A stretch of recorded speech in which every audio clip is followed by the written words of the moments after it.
your right hand side is a square, white square. Now keep all the pawns in the second line from you.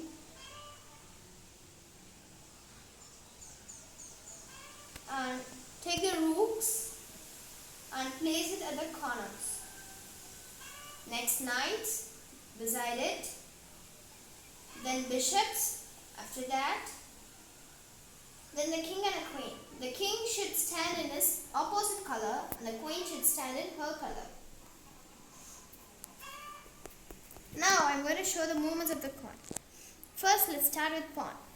Pawn, at the starting of the game it can go 2 squares forward, otherwise only 1 squares. It can also start with 1 square at the first. When a pawn reaches the opponent's end, it can become any the coins, rook, knight, bishop or queen. Next, the rook. The pawn can't move backwards.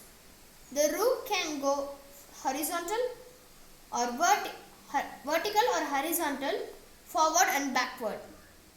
Next, bishop. It can go in all the colors, in all the boxes in which it is there, but in just a diagonal line. Here this one can go in this 2 diagonals. And then the knight. Knight is the only coin that can jump over the other coins, and it will follow the movements of the bishop and the rook.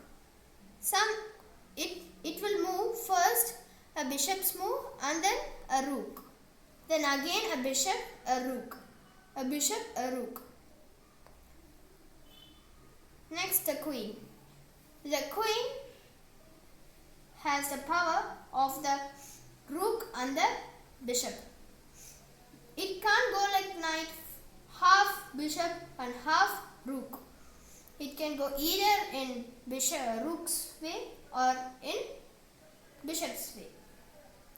Next, the king. The king's moves similar to the queen, but only in one step every side. Now I am going to say you the points of the coins. Pawn 1 point, rook 5, knight and bishop 3, queen 9, and king is uncountable. He is the main important piece. If he is checkmated, then the game is over. Then now I will say castling. When the place is like this in the king side, you can protect the king by moving like this. This move is called castling. And this castling on the queen side will be like this. The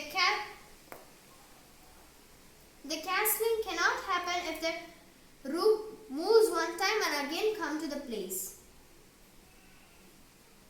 The position in the king side is called doublo. The position in the castling in the queen side is called triplo.